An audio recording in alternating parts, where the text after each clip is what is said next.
La salle des mariages de la mairie de Luanzili a servi de cadre vendredi 10 juillet 2026 à une communication consacrée à un programme de formation gratuite destiné à 2000 jeunes de la première circonscription électorale de Luanzili. Cette rencontre organisée à l'intention des chefs de quartier, chefs de zone et chefs de bloc visait à leur présenter les modalités de mise en œuvre de cette initiative portée par le député de cette circonscription électorale, Anatole Koliné Makosso. À travers ce programme, les jeunes de la circonscription électorale de Luanzili 1 pourront bénéficier de formations dans plusieurs métiers, notamment la couture, la coiffure, la soudure, la conduite, la mécanique, la menuiserie, le froid et la climatisation, l'informatique, ainsi que l'apprentissage de la langue anglaise. Mandaté pour assurer la mise en œuvre de cette initiative, le directeur général de la société EMS Congo, Beethoven Passimondi, a présenté à l'assistance le mode opératoire de ce vaste programme de formation.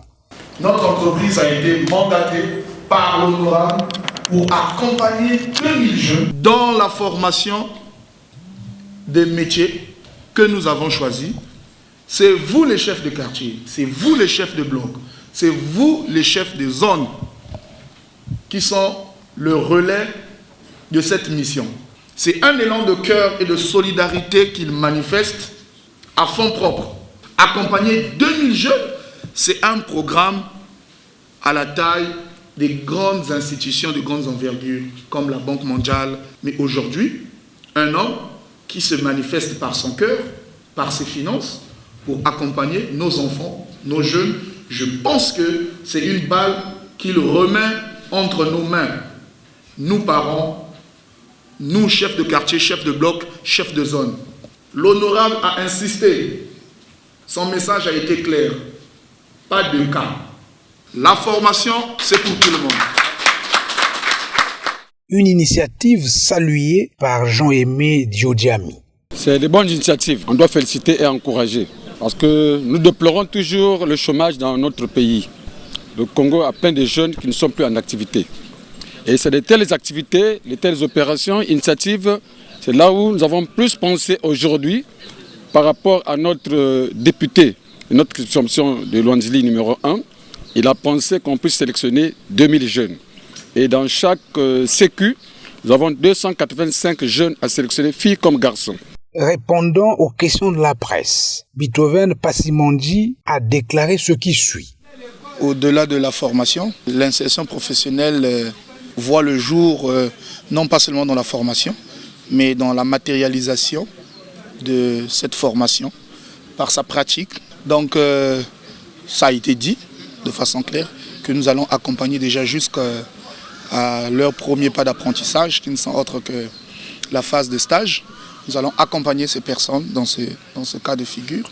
Et pour certains, je pense que avec le ministère de la Jeunesse, le ministère de la Formation qualifiante, nous allons présenter ces nouveaux qualifiés que notre circonscription va mettre à leur disposition pour prendre le relais. Ces formés qui arrivent ne vont pas rester comme ça sans travail. Ce programme de formation gratuite traduit la volonté du député Anatole Koliné Makosso d'accompagner les jeunes de sa circonscription électorale vers l'apprentissage et l'autonomie.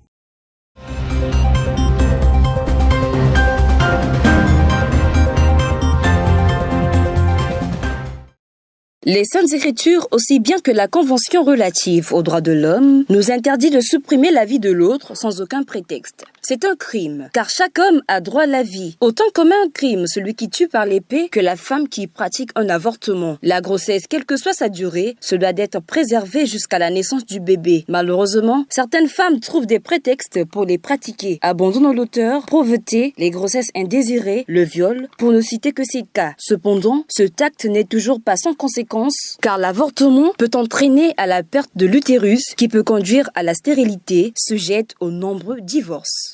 L'avortement, c'est le fait de se débarrasser d'une grossesse. volontairement ou involontairement. Quand la femme avorte, elle peut avoir un problème d'hémorragie, elle peut faire une rupture utérine. Je pense que les causes de l'avortement sont multiples. L'enfant qui va à l'école, qui tombe enceinte, elle va aussi avoir honte de se tenir enceinte devant ses camarades. Et le refus de la grossesse par le mari aussi. Les conseils que je peux donner aux jeunes dames et aux mamans, c'est de s'informer, de chercher l'information à la source et non de se contempler des rumeurs de la rue, parce que les rumeurs nous trompent.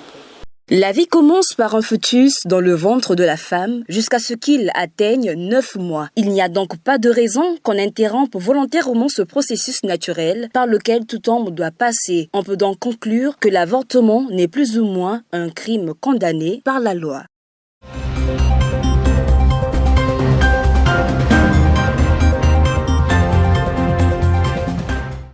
Après l'arrivée de la première vague des compatriotes congolais expulsés de l'Afrique du Sud, des suites des actes xénophobes le dimanche 5 juillet 2026 à Mayamaya à Brazzaville, une deuxième vague provenant de Cape Town, composée de 90 personnes, a foulé le sol brazzavillois dans la soirée du lundi 6 juillet 2026, accueillie par le Premier ministre Anatole Kolini Makosso en présence de quelques membres du gouvernement. Si vous vous rendez compte qu'en étant à l'étranger, votre vie peut être menacée, vous n'êtes plus dans une situation sécurisée, vous n'avez aucune raison de continuer à rester à l'étranger. Et c'est ce que vous avez fait. Vous avez choisi de rentrer dans votre pays et nous voulons vous féliciter pour cela. Vous avez fait preuve de résilience, vous avez fait preuve de courage, vous avez fait preuve d'amour aussi pour votre pays parce que vous aurez pu ne pas décider de venir. Mais vous vous êtes dit non. Il vaut mieux repartir dans mon pays que de subir ces humiliations ici. Et c'est tout est à votre honneur. Le Congo prendra toutes les dispositions nécessaires. Vous avez vu, pour assurer votre accueil. Les ministres sont mobilisés. Les agences du système des Nations Unies sont avec nous. Les cadres de nos différentes administrations sont avec nous. Et c'est ici l'occasion pour moi de féliciter tous les services de l'ambassade du Congo en Afrique du Sud. Ils ont fait preuve de beaucoup de promptitude, d'efficacité pour vous rassembler et vous mettre à la disposition des équipes qui ont été mises en place. Nous félicitons les services de notre compagnie nationale, la Direction générale des guerres et tous les travailleurs des guerres qui, dès l'appel du gouvernement, se sont mobilisés pour créer des conditions de ce rapatriement volontaire. Que Dieu vous donne la force, que Dieu vous bénisse, que Dieu bénisse le Congo et on vous souhaite encore une fois bon retour dans votre pays. Bien qu'étant de retour au pays sans leurs biens, ces compatriotes congolais n'ont pas manqué d'exprimer leur satisfaction à l'endroit du gouvernement pour sa promptitude à mettre en place les conditions idoines pour leur rapatriement. Premièrement, je suis très ému, pas seulement moi, mais tout le monde. On est très fiers d'être reçus de la sorte par Monsieur le Premier ministre avec la délégation gouvernementale. Et on est vraiment émus. On nous menace dans la rue et à domicile. Quand tu sors le matin, tu te dis que tu es déjà menacé. Et quand tu es rentré le soir, il faut dire grâce à Dieu. Nous les félicitons tout d'abord et les remercions parce que le geste est vraiment capital. Hein, parce qu'il y en a d'autres qui sont restés là-bas dans d'autres pays, je peux dire, qui n'ont pas pu avoir cet appui que nous avons eu. Et je veux dire merci pour le gouvernement. Le gouvernement n'a pas cessé de témoigner sa compassion et sa solidarité envers ses fils et filles du pays contraints de retourner au pays contre leur gré. Il faut rappeler que le gouvernement est prêt à tout mettre en œuvre pour la prise en charge de ses compatriotes.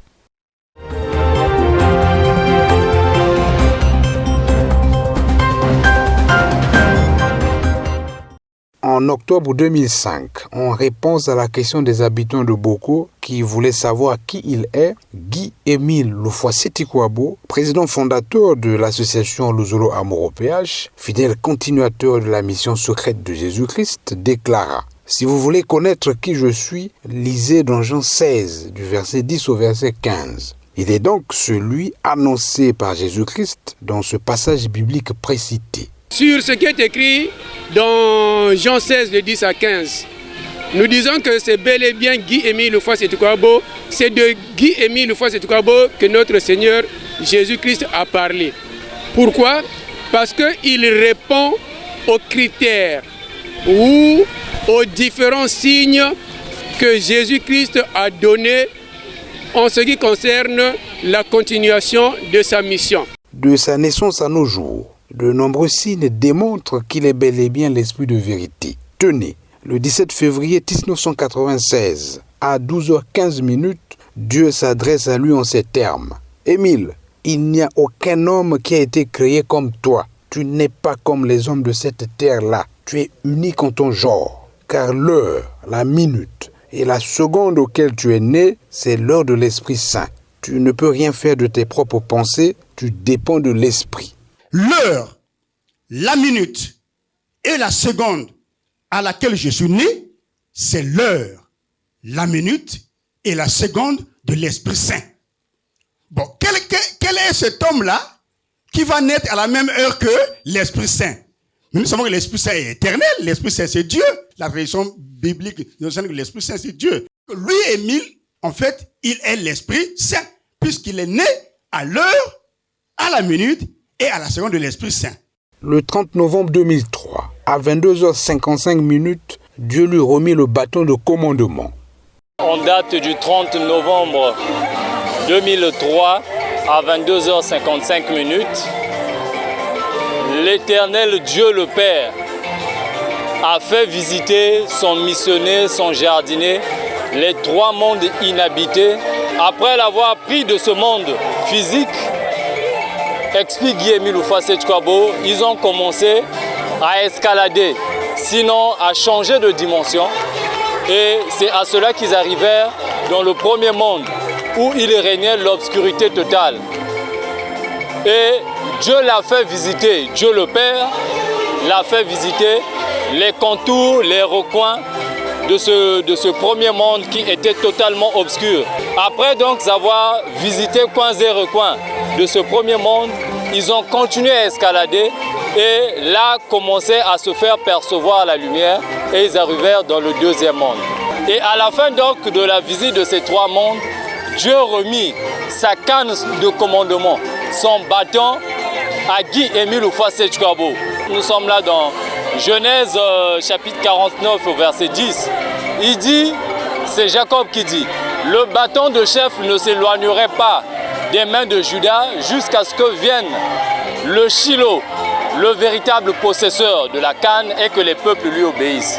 Quand nous parlons de la canne de commandement, elle ne représente ni plus ou moins au bâton que Dieu avait remis à Moïse. Mais ici, c'est toute l'autorité divine que le Père a remis à l'Esprit de vérité parce que c'est lui qui doit nous conduire avec une verge de fer tel qu'il est écrit dans Apocalypse chapitre 12 au verset 5 à 6 où il est dit dans la vision de Jean, la femme qui était enceinte enfanta un fils qui devait paître toutes les nations avec une verge de fer. La verge de fer, c'est cette canne de commandement, c'est cette autorité divine qui revêt parole et puissance de Dieu. Dans la nuit du 24 au 25 décembre 2006, à 2h, il reçut l'arbre de vie. Dans la nuit du 24 au 25 décembre 2006, en effet, le grand-maître de l'EPH, Guy-Émile Houphouët-Boigny, a réceptionné l'arbre de la vie éternelle. Et c'était après sa prière de minuit. Cette nuit-là, explique-t-il, l'arbre de la vie était en déplacement. Et cet arbre s'est vite dirigé vers lui. Ce n'était pas dans un rêve que ces événements se sont déroulés, mais dans la vie réelle.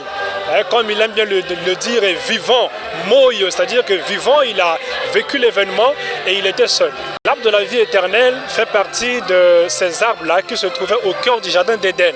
Il est donc l'éternel Dieu dont il est question dans l'Apocalypse qui devait posséder cet arbre-là parce que l'arbre de la vie éternelle fait partie de ce qu'on appelle des insignes de la majesté. Ça fait partie des insignes de la royauté et ne peut le posséder que celui-là qui est Dieu lui-même. Le 5 février 2002, à Yalan Sangamani, il a de nouveau racheté l'humanité par son sang.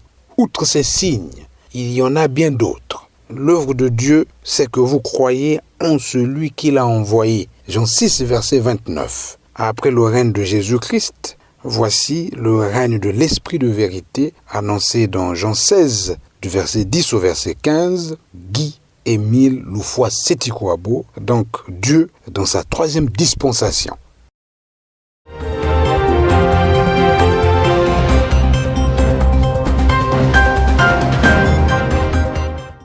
En date du 20 mai 1992, il s'est réalisé en Afrique, au Congo-Brazzaville, à Kibo-Sigar et très exactement au Mont Karikari, un grand événement. Le deuxième au monde après celui de la naissance de Jésus-Christ. Il s'agit de l'implantation définitive de l'étoile de David qui jadis était restée suspendue au ciel à Bethléem, à l'endroit où Jésus-Christ était né. Cette étoile a quitté Bethléem qui n'était pas son point d'atterrissage pour s'implanter au mont Karikari et ce depuis le 20 mai 1992. Le mont Karikari est donc devenu de ce fait la cité définitive de l'Éternel Dieu. Il convient de noter que l'implantation de cette grande et terrible lumière de Dieu le 20 mai 1992 est la réalisation de la prophétie de Jean décrite dans Apocalypse 21 versets 2 à 3 qui déclare « Et je vis descendre du ciel d'auprès de Dieu la ville sainte, la nouvelle Jérusalem, préparée comme une épouse qui s'est parée pour son époux. »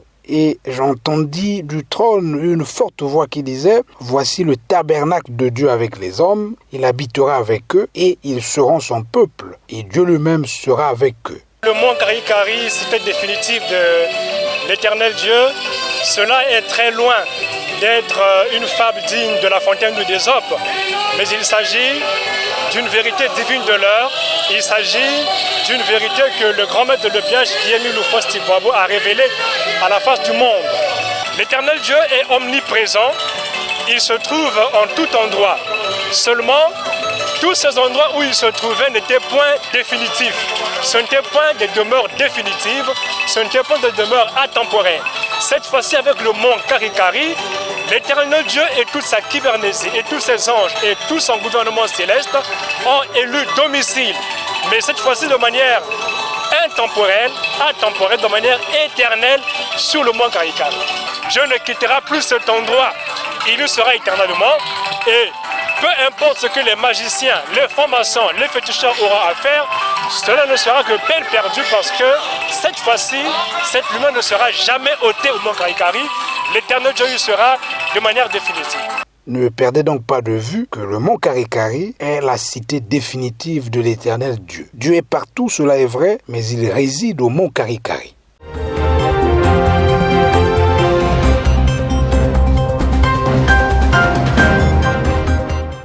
Extrait du message de Papa Guy-Émile Loufoua-Seti-Kouabo, grand maître de l'OPH du 13 mars 2007. Ce qu'il faut enseigner maintenant.